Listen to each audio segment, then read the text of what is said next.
Look around. See anyone smart? Great. Now look in the mirror. You're statistically surrounded by below-average thinkers, and here's the most terrifying truth. Your brain is the greatest liar you'll ever meet. It's an ancient, flawed machine designed not for truth, but for survival, and it's riddled with glitches that make you confidently wrong, consistently poor, and utterly convinced you're the hero of your own highly predictable story. Why are we so effortlessly stupid when we try so hard to be right? Because we don't think with logic, we think with shortcuts, and those shortcuts are broken. This video is compiled from various sources and analyzes widely recognized psychological concepts. If you have additional information, data, or personal insights to share, please leave a comment below. Let's start with the grand champion of human ignorance, the Dunning-Kruger Effect. This isn't just about idiots being idiots. It's about the beautifully ironic phenomenon where the less competent you are, the more confident you become. It's the psychological equivalent of a tone-deaf person auditioning for American Idol and genuinely expecting a standing ovation. They don't just think they're good, they lack the necessary metacognitive skills to even recognize their own incompetence.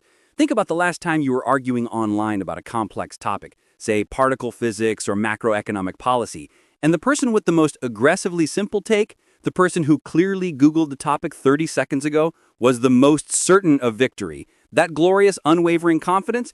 That's the Dunning-Kruger effect, warming its hands by the dumpster fire of its own knowledge. The universe rewards ignorance with bliss, and this bias is its finest achievement. It's a perfect closed loop. You're too incompetent to know you're incompetent, so you assume you're a genius. Congratulations, you are now the most qualified person in the room in your own mind. And how do we maintain this blissful state? With the help of the magnificent confirmation bias. Your brain isn't interested in searching for truth, it's searching for validation. You don't read the news, you read the news that agrees with the noise already rattling around in your skull. It's not research, it's evidence fishing. If you believe your new restrictive diet is a miracle cure, your mental filter is suddenly a magnet for every article and testimonial about short-term weight loss, while simultaneously making the peer-reviewed studies on long-term health consequences invisible. You're not trying to determine if your belief is right, you're gathering ammunition to defend it. The brain, like a lazy teenager, only wants to do the homework that proves its initial assumption was correct. We are all walking, talking echo chambers, and we pay subscriptions to ensure the acoustics are perfect. If a fact challenges your identity, your brain won't update the identity, it will simply delete the fact. It's elegant in its stupidity. Moving on to the biases that drain your bank account and ruin your Sunday afternoon. The sunk cost fallacy. This is the logic of irrational commitment.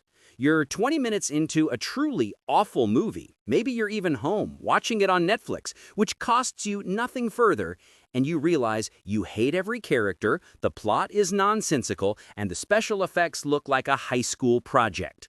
What do? You stay. Why? Because you already committed 2 hours, and stopping now would mean that time was wasted. The sunk cost fallacy whispers this beautiful lie. You can't quit now. You've already invested so much. This is the same principle that keeps people trapped in disastrous relationships where they stay because we have 6 years invested and keeps investors holding a dead stock that's down 90% because it has to come back up. The rational choice is to cut your losses and move on. The human choice is to dig a deeper hole and pray for oil, simply because you already bought the shovel. We value consistency over sanity. This irrational commitment is amplified by loss aversion. Psychologically, the pain of losing something is roughly twice as powerful as the pleasure of gaining the equivalent thing. If I offered you a 50% chance to gain $1,000 or a 50% chance to lose $1,000, most people would decline. The potential gain is appealing, but the potential loss registers as an existential threat. We are not driven by winning. We are pathologically terrified of losing. This is why you refuse to sell that dusty antique in your attic that could fetch a few $100, because it might be worth 10 times that someday, and you'd rather keep the potential hope alive than realize a mediocre profit now. It's why people often pay high premiums for insurance. They are purchasing peace of mind against the pain of loss, even if the math says it's a terrible financial decision. We'd rather risk a catastrophic future loss than endure a minor present sting. Brilliant! Next up is the availability heuristic, which is why you're terrified of flying but happily drive 50 miles a day. Your brain operates on vividness, not statistics. Plane crashes are traumatic, spectacular, and played on loop by every news outlet for a week. Your daily 10-car pileup on the interstate? Tuesday. It's mundane. Therefore, your brain concludes that since you can easily recall a dramatic plane crash, it must be a frequent and looming threat. You worry about being eaten by a shark, available, vivid image, instead of dying from heart disease, statistically probable, deeply boring concept. Our fears are guided not by data, but by the sensationalism of cable news. If you see 5 stories in a row about bank robberies, you assume crime is skyrocketing, even if the national average is dropping. Your perception of risk is simply a function of how often that risk has recently appeared in your feed. Related to this is the anchoring bias. This is how marketing works and how you get scammed into thinking you found a deal. Your brain is lazy, and it latches onto the first number it sees, the anchor. If a high-end jacket is listed with an original price of $1,000 and is now marked down to $500, your internal calculator anchors to that 1,000 number. 500 suddenly feels like a bargain, a great deal, a triumph of shopping skill, even if the jacket is only actually worth $200. That initial, completely arbitrary, often inflated number sets the entire field of play.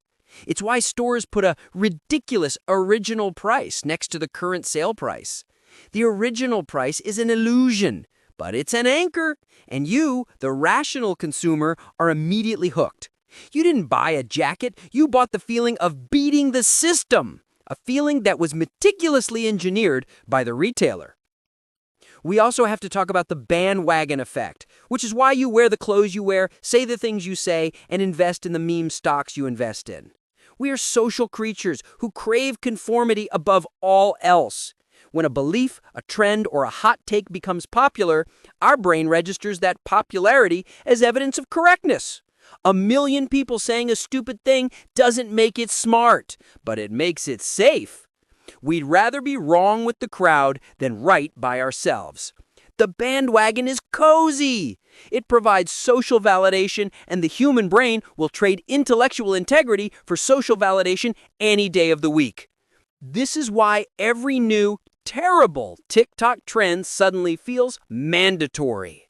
Your survival instinct kicks in, screaming, "Conform! Belong! Or the tribe will cast you out!" So, what have we learned? That we are not rational creatures operating on pure logic. We are magnificent, self-sabotaging mess machines. We are convinced we are competent, Dunning-Kruger. We only seek information that agrees with us, confirmation.